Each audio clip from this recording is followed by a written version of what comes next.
C'est Instable, un thriller de Cora Shields, tome 6, écrit par Blake Pierce, lu par Audrey. Prologue. Luella ne voulait pas être là, dans cette aire de repos, sous la bruine glaciale. L'estomac noué par l'angoisse, elle patientait sous un auvent trop étroit pour la protéger de l'humidité qui s'infiltrait dans ses cheveux et glaçait ses os. Elle détestait devoir guetter le passage des camions, chercher le regard des chauffeurs par la vitre baissée, tout en restant hors de vue de la vitrine de l'épicerie. Si le propriétaire l'apercevait, frissonnante dans sa jupe courte, ses cuissardes et son blouson en peluche, il la chasserait sans ménagement. Un mal de crâne lancinant lui rappelait la violente dispute de la veille quand elle avait refusé de partager la méthamphétamine que Jack s'était procurée. Certes, elle se sentirait encore plus mal aujourd'hui si elle en avait pris, mais là n'était pas la question. C'était une question de survie. Elle avait cédé une fois et s'était haïe pour ça. Elle s'était juré que ce serait la dernière. Peut-être pourrait-elle arrêter après cette unique expérience. C'était un espoir auquel elle s'accrochait, bien qu'il ne repose sur rien de tangible. Elle s'imaginait un avenir où elle serait à nouveau sobre, menant une vie différente, mais elle ne voyait aucun moyen concret d'y parvenir. Au lieu de ça, elle avait bu jusqu'à perdre connaissance.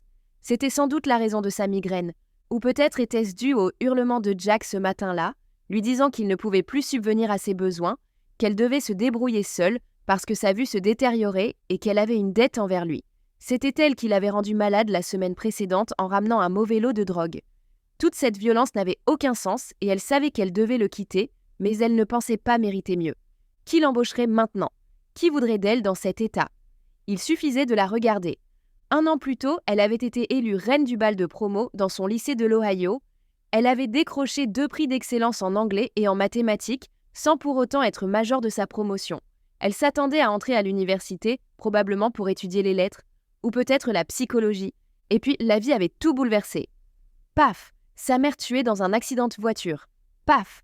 L'entreprise de son père poursuivie en justice pour une pièce défectueuse dans une chaudière qui avait paralysé une usine pendant 3 jours. Son père s'était retrouvé dans la tourmente. L'entreprise avait fait faillite. Lui aussi, elle avait fini par déménager, car l'alcool et la colère, qu'elle réalisait maintenant que sa mère avait su contenir, avaient pris le dessus. Adieu l'université pour Luella. Elle avait trouvé un boulot, un petit ami peu fréquentable mais charmeur, l'avait quitté, en avait trouvé un autre encore pire, et avait perdu le contact avec tous ses amis d'école. Elle avait abandonné son travail, emménagé avec le 2e petit ami, et d'une manière ou d'une autre, tout avait dégénéré à une vitesse fulgurante. Jamais elle n'aurait imaginé en arriver là, à se vendre pour sa dose. Mais c'était ce qu'était devenu sa vie. Tout ce qu'elle voulait, c'était s'échapper, prendre un nouveau départ, loin de Jack et de la drogue. Elle pensait pouvoir y arriver. Parfois, du moins. D'autres fois, elle en doutait.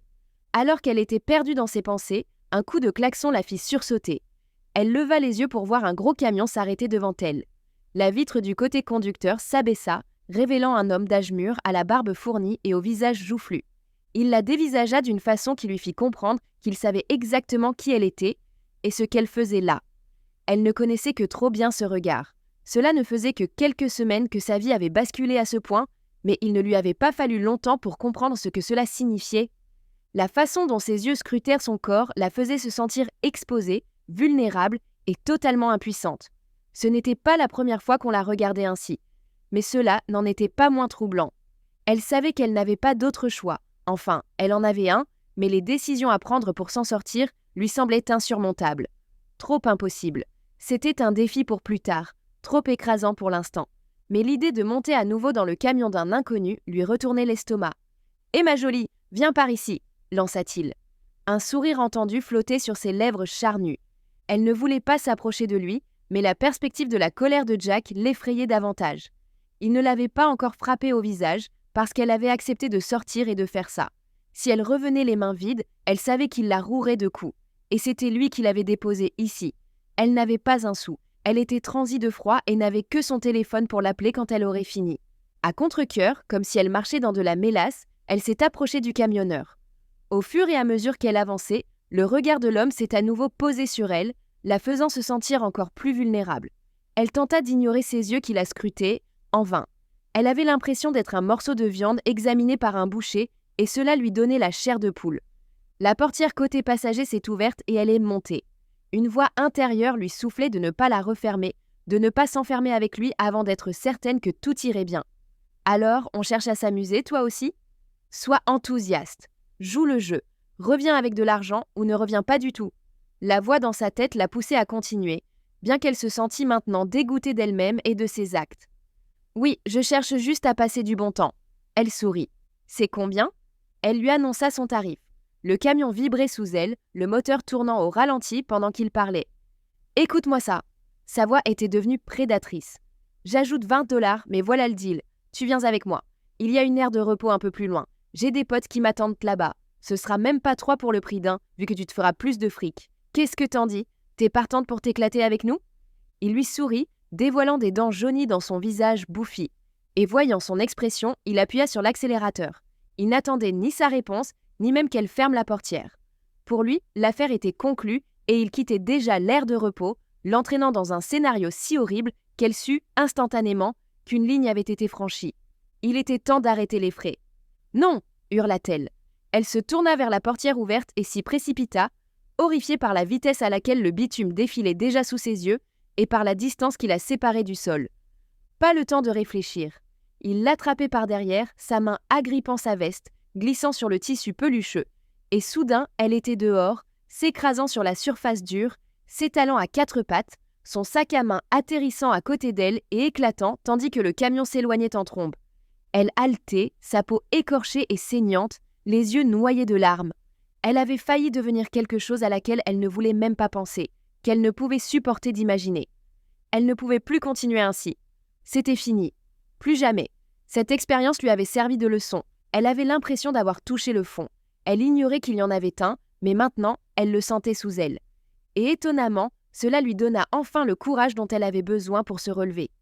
Étalée sur le bitume, le sang suintant de ses écorchures, elle réalisa enfin qu'elle avait la force en elle de dire qu'il n'y en aurait plus d'autres. « Je ne reviendrai pas avec toi, Jack », dit-elle à voix haute, sa voix rauque et tremblante, mais les mots sonnaient comme une promesse. « C'est terminé, je n'en peux plus, je vais changer de vie. » Un bruit de moteur derrière elle, le crissement des freins. Elle leva les yeux, la tête en alerte, l'adrénaline montant en flèche. Était-ce lui, de retour comme dans un cauchemar? Une voix provenant de la cabine, à l'air bienveillant. Une voix inspirant confiance. Son propriétaire portait un chapeau à large bord. « Ça va ?» Elle se releva maladroitement. Elle tremblait de tous ses membres. « Je crois que oui. »« On dirait que vous avez besoin d'un chauffeur. Vous semblez avoir eu des ennuis, non ?» Elle réfléchit à ses options. Elle avait désespérément besoin d'un moyen de quitter cet endroit. Si Jack revenait alors qu'elle se trouvait encore sur cette terre de repos, elle risquait de capituler, de rentrer avec lui, et le cycle infernal des coups, de la drogue et de la prostitution reprendrait. « J'ai besoin d'un chauffeur, » dit-elle. « Montez, je vous dépose en ville ?» Findlay, c'était la plus grande ville dans cette direction, à une centaine de kilomètres. Assez grande pour qu'elle puisse s'y cacher, trouver un moyen de survivre. Assez loin de Jack. Elle n'avait peut-être pas un sou en poche, mais elle avait un téléphone et elle pouvait élaborer un plan. Et elle le ferait. « Oui, merci, » dit-elle. Elle monta à bord, soulagée, encore secouée par sa fuite de justesse, grelottant de froid. Il s'agissait d'un camion plus petit, pas d'un semi-remorque, mais d'un véhicule utilitaire de taille moyenne transportant de plus petites charges. Une chance de repartir à zéro. C'est ce qu'on lui offrait, et elle allait la saisir. Toute cette série d'événements s'était produite pour une raison, avait-elle décidé, et cette raison était de lui montrer à quel point elle était tombée bas et à quel point les choses pouvaient empirer. Désormais, sa vie allait changer, se promit-elle, tandis que le conducteur accélérait en direction de la sortie. Fini les fréquentations toxiques. Plus question de se laisser entraîner dans la spirale de la drogue, de l'alcool et du trafic. Findlay serait son nouveau départ, une chance inespérée qu'elle comptait bien saisir. Elle fut tirée de ses réflexions lorsque le conducteur ralentit. « Vous avez l'air d'avoir froid », lui dit-il. « Il y a un sac sous le siège devant vous avec une paire de gants à l'intérieur. Vous devriez peut-être les enfiler ?»« Merci », répondit-elle, soulagée à l'idée de pouvoir se réchauffer les mains et de les garder au chaud une fois arrivée à destination. Elle n'avait pas remarqué de sac, mais il devait forcément y en avoir un. Elle se pencha pour mieux regarder. Ce faisant, elle perçut un mouvement furtif derrière elle. Soudain, un objet dur s'abattit violemment sur l'arrière de son crâne. Elle vit des étoiles exploser devant ses yeux et tenta de se débattre. Une terreur fulgurante traversa le brouillard de son esprit comme une torche incandescente, lui hurlant que si elle pensait avoir touché le fond, elle se trompait. Si elle croyait être à court de chance, elle se fourvoyait. Plus de nouveau départ. C'était terminé. Il était trop tard pour ça. Puis le monde s'assombrit et elle sombra dans l'inconscience.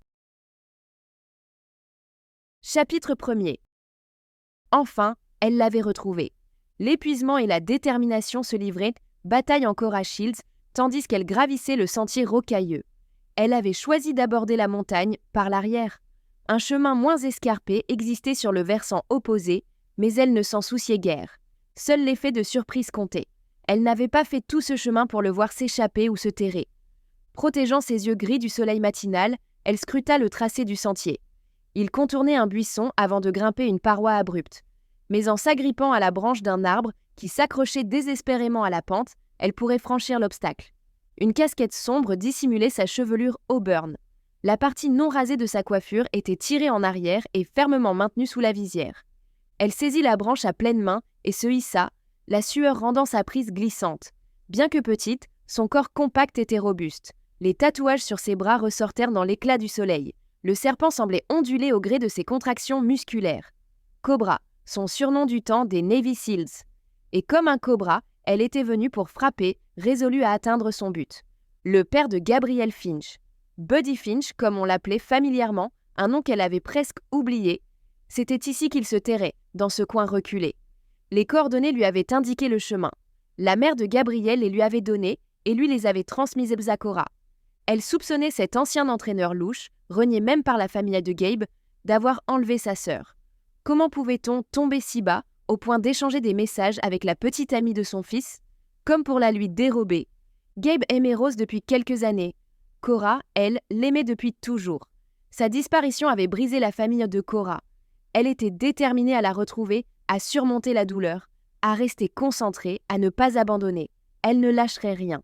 Soit Buddy Finch lui révélait ce qui était arrivé à Rose, soit elle lui logeait une balle dans la tête. L'un après l'autre, les deux scénarios lui paraissaient encore plus alléchants. Elle raffermit sa prise sur la branche et laissa échapper un juron lorsque des pierres glissèrent sous son pied, dévalant la pente tandis qu'elle cherchait à s'agripper, refusant de dégringoler à son tour le long de ce versant escarpé. Le bord de sa botte trouva une anfractuosité dans la roche et elle y prit appui, tirant sur la branche pour se hisser. Elle avait franchi la partie la plus raide. Presque au sommet, elle calma ses mouvements, s'efforçant de gravir les derniers mètres aussi silencieusement que possible. La discrétion était de mise, même si elle brûlait d'envie de débarquer en hurlant, fusil au poing, pour exprimer toute sa rage contre ce qu'il avait fait et ce qu'il était devenu. Elle voulait connaître la vérité, mais la seule façon d'y parvenir était d'affronter l'homme qu'on lui avait dit se cacher ici. Et elle ne voulait plus lui laisser la moindre chance de s'enfuir. « Reste calme », s'intima-t-elle. « Concentre-toi ». Pourtant, en franchissant prudemment les derniers mètres, elle ne put s'empêcher de penser à sa sœur. Ses cheveux blonds, son sourire espiègle, l'amour que Cora éprouvait pour elle. Un amour protecteur. D'une certaine manière, sa disparition avait transformé le cœur de Cora en un désert pendant longtemps. Plus de joie, plus de confiance. Au sommet de la pente, elle mit à profit les dernières secondes de son ascension pour étudier les lieux. Elle entendait le murmure d'un ruisseau tout proche. Le sommet de la montagne s'aplanissait en une petite clairière boisée où quelques cabanes avaient été construites, nichées entre les arbres et les rochers. Il semblait qu'autrefois, une petite communauté montagnarde s'était établie là, blottie entre les pics rocheux. La vie y était rude, mais les gens avaient réussi à s'y faire une place. Avait étant le mot-clé. L'endroit paraissait désert et abandonné. Certaines maisons menacèrent de s'effondrer. Tous les habitants avaient-ils déserté cette communauté? C'est ce qu'il semblait. Tous sauf lui. Mais où était-il à présent? Était-il encore là? C'est ce que lui avait affirmé sa source la plus fiable, sa femme. Cora imaginait bien que ce fût dans son style d'être le dernier survivant d'une communauté en décrépitude. Cora se figea. En balayant la zone du regard, elle aperçut un mouvement derrière la deuxième cabane. Le cœur battant, elle s'accroupit derrière un épais buisson et agrippa son holster, sentant le poids rassurant de l'arme dans sa main. Elle pouvait deviner quel genre d'homme était le père de Gabe et quel accueil il lui réserverait si elle le trouvait. Elle était venue préparée et n'hésiterait pas à s'en servir si nécessaire. À travers le feuillage, elle l'aperçut émergeant près de la cabane. Il paraissait plus mince, plus usé que dans ses souvenirs flous et les vieilles photos. Pourtant, son attitude restait alerte, vigilante, et la froideur de son regard la fit frissonner. C'était bien lui, le père de Gabe, l'homme qui avait enlevé sa sœur. Vêtu d'un pantalon beige élimé et d'une chemise en flanelle marron crottée, il se dirigeait vers le bord de la falaise, dos à elle. Était-il armé? Portait-il une arme à feu? Tendue, soudain méfiante, elle tenta de s'approcher sans bruit, tous ses sens en éveil. Arrivé au bord du précipice, Il s'arrêta et contempla la vallée en contrebas. Cora vit ses épaules s'affaisser, comme écrasées par un lourd fardeau. Était-ce la culpabilité de ce qu'il avait fait à sa sœur? Ou autre chose? Elle ne lui faisait pas confiance, pas le moins du monde. Cora déglutit péniblement, le doigt sur la détente. L'heure des comptes avait sonné. Elle devait le confronter et le faire parler. Soudain, elle ne put plus attendre. Se redressant, elle se présenta à lui, la main toujours sur son arme. « Finch !» cria-t-elle. Il se retourna plus vite qu'elle ne l'avait prévu. Il s'attendait visiblement à des ennuis. Il était prêt, tel un coupable aux aguets. Il porta la main à son arme et Cora plongea sur le côté. L'instinct, l'entraînement et l'expérience de nombreuses situations de combat prenant le dessus alors qu'une détonation retentissait. Le cœur de Cora s'emballa tandis qu'elle roulait derrière un rocher proche, son arme au poing. Elle s'était doutée qu'il serait armé, mais elle n'avait pas imaginé qu'il tirerait si vite. Elle jeta un coup d'œil par-dessus le rocher et aperçut un éclair beige dans la verdure, le flou pâle d'une main. Buddy Finch se déplaçait rapidement, cherchant à se repositionner pour avoir un angle de tir dégagé. Cora savait qu'elle devait agir vite si elle voulait obtenir les réponses dont elle avait besoin. « Qu'est-ce que vous faites » cria-t-elle. « Vous tirez sur quelqu'un comme ça ? Je suis là pour poser des questions. » Elle se tut. Seul le silence lui répondit. Changeait-il de position ? Jusqu'où cet homme était-il prêt à aller ? Elle décida d'insister. « Tu sais peut-être de quoi je parle ? Tu ne veux sans doute pas me répondre parce que je t'ai enfin déniché ?» Une nouvelle détonation déchira l'air et ses tympans. Des éclats ricochèrent sur le rocher et Cora se baissa vivement. « Arrêtez ça !» hurla-t-elle. Aplatie au sol, elle cherchait un moyen de riposter. Il fallait absolument qu'elle l'effraie. Elle n'avait aucune idée de l'endroit où il se trouvait. Peut-être se rapprochait-il. Déterminée à le surprendre, elle se faufila de l'autre côté du rocher. De là, un buisson épais et touffu lui servait d'abri, et elle pouvait le voir clairement. Il fixait l'endroit où elle s'était trouvée, le regard tendu, l'arme prête. Maintenant qu'elle le voyait distinctement, elle était stupéfaite. Son visage n'était pas seulement émacié, mais hagard. Ses mains qui tenaient l'arme tremblaient. Ses cheveux hirsutes, indisciplinés, étaient agités par la brise en un nid emmêlé. Il semblait ne pas s'être lavé depuis longtemps. Même si elle s'attendait au pire de sa part, elle était tout de même déconcertée. Qu'est-ce qui avait pu si mal tourner dans sa vie ? Pourquoi avait-il fait tous ces choix destructeurs ? Peu importait, il était temps d'effrayer cet homme. Elle tira un coup de feu, visant sa cheville. La balle effleura le côté de sa botte et il poussa un cri strident en pivotant, regardant frénétiquement autour de lui. Un autre coup de feu retentit de son côté, celui-ci dans le vide, supposa-t-elle, car elle n'entendit rien heurter quoi que ce soit. « La prochaine ira droit dans ta poitrine » cria-t-elle. « Tu vas t'en sortir encore plus mal. Pose ton arme, je veux parler. » Une nouvelle pause. « Je ne veux pas te parler. Tu lui envoyais des messages. À ma sœur, Rose, je le sais. Et maintenant, je veux savoir ce qui s'est passé. Qu'est-ce qui lui est arrivé ? Tu l'as enlevé, j'en suis certaine. Et je ne partirai pas tant que je n'aurai pas de réponse. S'il le faut, je vais appeler le FBI sur le champ. J'ai les preuves, j'ai les contacts. Ne crois pas une seconde que je ne le ferai pas. » Elle laissa planer la menace dans sa voix. Elle pensait chaque mot. Et il céda. Elle entendit un soupir derrière son rocher. « Qu'est-ce que tu veux » cracha-t-il enfin, la voix rauque et rocailleuse. « Je veux des réponses, » dit Cora en gardant sa voix basse et ferme. « Je veux savoir ce que tu as fait à ma sœur. » Cora pouvait lire le trouble sur son visage, le conflit entre sa culpabilité et sa peur. Mais finalement, il inspira profondément et abaissa lentement son arme.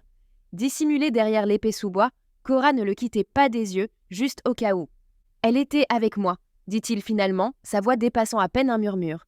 Pendant un moment, la rage s'empara d'elle. « Et ensuite » demanda-t-elle. « Qu'a-t-elle fait après que vous ayez profité d'elle ? Ce n'était pas comme ça. » Sa voix trahissait son angoisse. « Où est-elle allée ? Elle, nous faisions des affaires avec quelqu'un. Des affaires à côté. Elle m'aidait. » Enfin, sa voix baissa. C'était comme s'il revenait à ses souvenirs, les reconnaissant enfin. « Avec qui ? » Le gars qui était... Il avait des connexions. Quel genre de connexion ? Il s'appelait Mario, il était dans la mafia. Je faisais des affaires. Avec la mafia ? Sa voix se fit plus tranchante. Ses doigts s'enfoncèrent dans la terre. Elle est partie avec lui. Je ne l'ai su que trop tard. Elle m'a fui pour le rejoindre. C'était son amant secret. Maintenant, fichez-moi la paix. Partez, laissez-moi tranquille. Je ne sais rien de plus. Sa voix monta crescendo. Cora le fixa, méfiante face à cette version des faits, se demandant s'il ne s'agissait pas d'un mensonge élaboré pour sauver sa peau. Sa sœur, impliquée dans la mafia ? C'était la dernière chose à laquelle elle s'attendait. Elle avait l'impression d'être prise au piège dans un labyrinthe. Des détours sans fin, mais aucune issue en vue. « Qu'est-ce qui s'est passé ensuite ?» insista-t-elle, espérant que les détails l'aideraient à démêler le vrai du faux. « Où est ce type ? Je dois le savoir, bon sang. Vous avez enlevé ma sœur. Dites-moi comment le trouver. » Seul le silence lui répondit. Les battements de son cœur s'accélérèrent, urgents et pressants. Cora osa jeter un coup d'œil derrière son rocher. Ses yeux s'écarquillèrent. Le doigt de Buddy Finch était à nouveau sur la gâchette, mais cette fois, l'arme était pointée sur lui-même. « Non !» cria-t-elle. Sortant de sa cachette, elle se mit à courir. Chapitre 2. Les pieds de Cora s'enfonçaient dans le sol meuble. Des cailloux jaillissaient sous ses talons tandis qu'elle sprintait vers le vieil homme brisé et malfaisant, ses 10 mètres lui paraissant insurmontables. Seul dans ce hameau en ruine, il pointait un revolver sur sa tempe. Chacun de ses pas martelait la terre durcie, ponctuant sa course désespérée vers la vérité. « Arrêtez !» hurla-t-elle. « Arrêtez, Finch !» 1, 2, 3. Puis soudain, une nouvelle détonation. Cette fois-ci, il s'effondra. L'élan de Cora la porta jusqu'à lui. Haletante, elle le fixa du regard.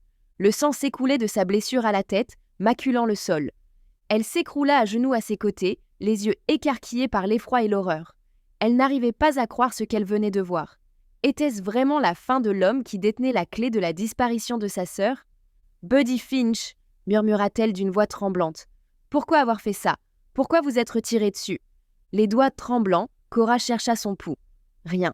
Il était parti. Les larmes lui montèrent aux yeux, tandis qu'elle le contemplait. C'était trop dur à encaisser. Elle avait tant de questions et maintenant, le seul qui pouvait y répondre, c'était donner la mort. Cora resta longtemps assise, le regard rivé sur le cadavre devant elle. Engourdie, elle peinait à assimiler ce qui venait de se passer. L'homme qui avait enlevé sa sœur, qui avait tourmenté sa famille pendant des années, n'était plus. Et avec lui, les réponses toda sur la disparition de sa sœur. « Non !» s'écria-t-elle. Puis plus fort, hurlant sa peine au ciel indifférent. « Non, non, non !» exclamation marque. Elle finit par se relever, les jambes flageolantes. Elle balaya du regard le paysage désolé, se demandant ce qu'elle allait faire. Elle savait qu'elle devait retrouver Mario, le petit ami secret de sa sœur dont Finch avait parlé avant de mourir. Mais où était-il ? Et comment localiser un homme lié à la mafia, connu uniquement par son prénom ? Il mijotait une affaire. Une combine quelconque, c'est ce que Finch avait dit. Y aurait-il des indices dans la cabane ? Son cœur était aussi sombre que le paysage, et sa raison tentait de la convaincre que poursuivre cette quête était vain. Malgré tout, elle traîna ses jambes vers la bicoque délabrée. Traverser cet espace ne lui prit qu'une minute, mais ce fut la plus longue marche de sa vie. La porte de la cabane était entr'ouverte, une clé dans la serrure. Cora entra, retenant son souffle en poussant le battant. Elle ne savait pas vraiment ce qu'elle cherchait. Y avait-il ici quelque chose qui pourrait lui révéler l'identité et la localisation de Mario ? Par où commencer ? Elle attendit que ses yeux s'habituent à la pénombre de cet endroit où elle soupçonnait que tant d'horreurs s'étaient déroulées. L'intérieur était sombre et sentait le renfermer, mais propre. Les murs avaient été peints autrefois, mais la peinture s'écaillait par endroits. Cora s'avança dans la cabane, le cœur battant. Clignant des yeux, elle scruta les lieux, tentant d'en saisir chaque détail. C'était une pièce unique, avec un paravent à l'une des extrémités, cachant probablement des toilettes rudimentaires. Un lit soigneusement fait occupait un coin. Une chaise et une table de chevet se trouvaient sous la fenêtre. Une petite table flanquée de 2 chaises était près de la porte. Un réchaud à gaz trônait sur une bouteille. Il y avait un réfrigérateur et une grande bibliothèque. C'est sur cette dernière que le regard de Cora s'attarda. Elle était remplie de vieux papiers. Cora haussa les sourcils. Elle s'était dit qu'elle ne trouverait rien ici, qu'elle finirait par jeter un coup d'œil rapide avant d'abandonner. En réalité, c'était tout le contraire. Il y avait trop de choses. L'examen de ces documents lui prendrait au moins le reste de la journée. Elle inspira profondément. Si c'était ce qu'elle devait faire, elle était prête. Cora s'approcha lentement de la bibliothèque, ses doigts effleurant les piles de papier. Par où commencer ? Il y avait des montagnes de documents dans ces dossiers, toute une vie ou plus, et certaines pages avaient jauni. Un coup d'œil sur quelques feuillets tombés au sol révéla d'anciens articles de presse dont elle ne comprenait même pas la pertinence. Une vieille collecte de fonds, un tigre domestique en fuite, le lancement d'un nouveau pistolet. Des milliers de pages différentes, classées au hasard et maintenant, constata-t-elle, entremêlées de documents plus sérieux. Des reçus, des déclarations d'impôts, une lettre personnelle, le tout dans un désordre complet, sans logique apparente. L'esprit de Finch avait-il commencé à vaciller ? Elle songea que c'était peut-être le cas, et cette idée fut comme une lueur d'espoir dans l'obscurité. Si les facultés mentales de son père avaient commencé à décliner, il n'aurait sans doute pas détruit des informations cruciales et compromettantes. Elles pourraient bien se trouver ici. Le problème, c'est que les fouilles prendraient une éternité. Peu importe le temps que cela prendrait, elle était prête à s'y mettre. Elle extirpa quelques vieux dossiers coincés entre les piles de papier et examina leurs étiquettes. Les plus anciens semblaient mieux organisés. Factures, comptes. Un épais dossier intitulé « Affaires » attira son attention. C'était peut-être un bon point de départ, vu que son père avait fait des affaires avec Mario. Mais au moment où elle ouvrait le dossier, son téléphone sonna. Elle sursauta. Ce son intrusif dans cet espace étrange et solitaire l'avait effrayée. Par réflexe, elle jeta un coup d'œil derrière elle avant de décrocher. Quand elle vit l'identité de l'appelant, son cœur s'emballa de plus belle. C'était incompréhensible. Son père l'appelait. Son père? Pourquoi diable appelait-il maintenant? Le message qu'elle avait laissé sur leur répondeur lui revint en mémoire. Ce message confus, ces excuses qui lui avaient semblé insuffisantes, qu'elle avait balbutiées après sa dernière grosse affaire. Pourtant, elle ne s'était jamais attendue à ce qu'il la recontacte. Incrédule, Cora fixait le numéro entrant, tentait de rejeter l'appel, mais elle n'y arrivait pas. Pas maintenant qu'elle commençait à réfléchir à la raison de cet appel. Quel que soit leur différend, si son père appelait, c'est qu'il avait quelque chose d'important à lui dire. Et si un malheur était arrivé? Cette pensée lui traversa l'esprit et l'inquiétude monta en elle tandis qu'elle décrochait. « Allô ?» Sa salutation prudente fut étouffée par une respiration laborieuse. Des sanglots. Son père sanglotait au bout du fil sans avoir prononcé un mot. « Que se passe-t-il » demanda-t-elle. « Papa, qu'y a-t-il? Qu'est-ce qui ne va pas ?» Une pause qui lui parut interminable pendant laquelle elle serrait le téléphone. Des scénarios catastrophes se bousculaient dans son esprit. Puis enfin, il parla. « Il faut que tu viennes, tout de suite. » Chapitre 3. 2 heures plus tard, Cora arriva chez ses parents. Elle avait filé à toute allure jusqu'à cette banale maison de banlieue où elle pressentait que le pire s'était produit. La clé du chalet de Finch pesait dans sa poche. Elle l'avait verrouillée avant de partir, emportant avec elle le dossier intitulé « Business » qu'elle avait jeté sur... Nous espérons que vous avez apprécié cet aperçu. Pour continuer à écouter ce livre audio sur Google Play Livres, utilisez le lien dans la description de la vidéo.